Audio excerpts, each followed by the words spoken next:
Thank you, thank you, thank you. Viren ji, क्या चल रहा है गुजरात के भीतर? आज तो पूरी उत्तर प्रदेश सरकार वहां डेरा डाले हुए है। बिल्कुल, देखिए सरकार लगी और कई दिनों तक उत्तर प्रदेश के मंत्री, विधायक और मुख्यमंत्री गुजरात में रहेंगे। बहुत सारे लोग उत्तर प्रदेश के गुजरात में रहते हैं, वहाँ रोजगार, औद्योगिक क्षेत्र होने के नाते वहाँ पर लोग जाते रहे बहुत सालों से। गुजरात को लोग ये मानते हैं कि बीजेपी की वो जीवन धारा है, उसके बिना बीजेपी देश में खड़ी रहेगी, ये कल्पना से परे है। और प्रधानमंत्री नरेंद्र मोदी गुजरात में इतने लंबे समय तक रहे, आज वो 20 साल से लगातार पीएम सीएम हैं, तो गुजरात की वजह से ही है। तो वो उनकी ऊर्जा का एक बड़ा स्रोत है बीजेपी की। संघ से लेकर सारे उनके नेता, पूरे देश के लोग लगे हैं वहाँ पर चुनाव में।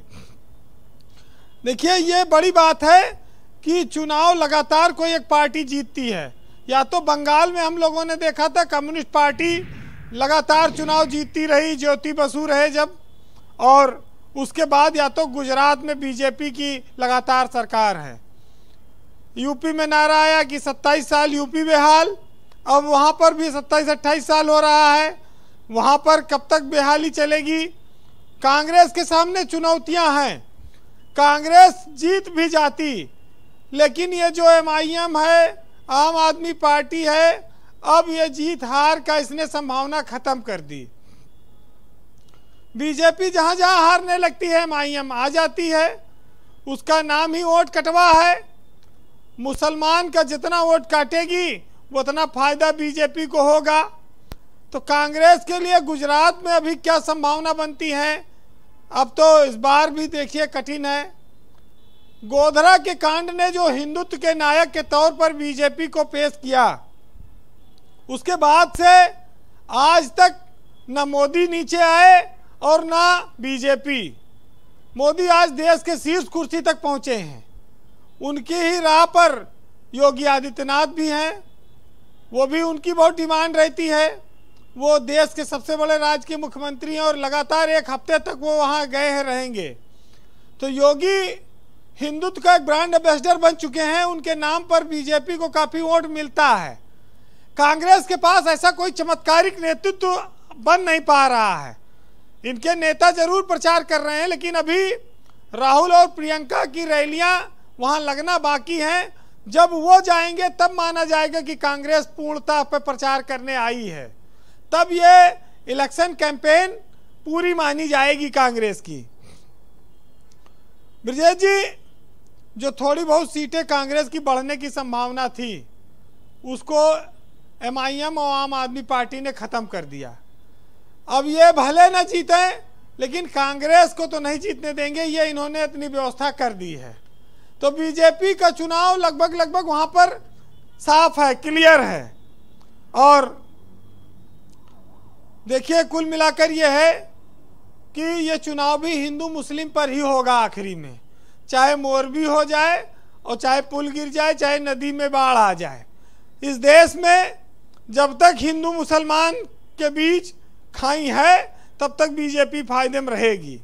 इसको कोई रोक नहीं सकता है।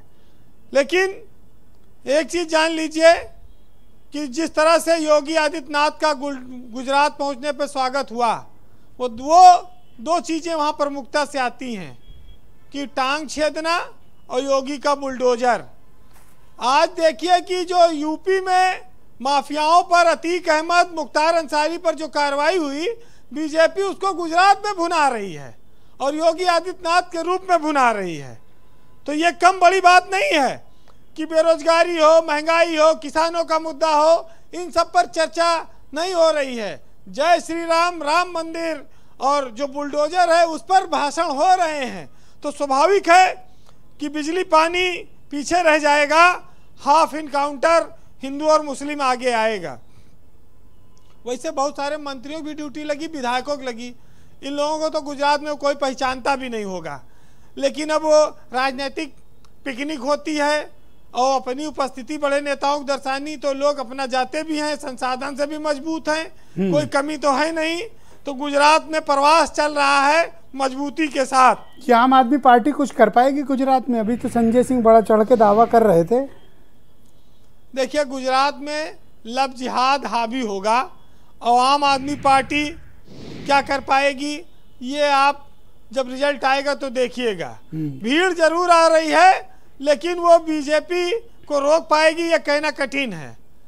देखिए बीजेपी के पास संसाधन है, ताकत है, जनता का भी समर्थन है, वो चुनाव जीतते भी हैं।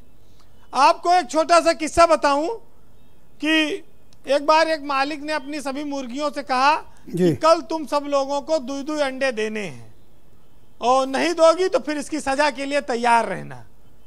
तो सारी मुर्गियों ने 2-2 अंडे दिए और एक मुर्गी ने 1 अंडा दिया।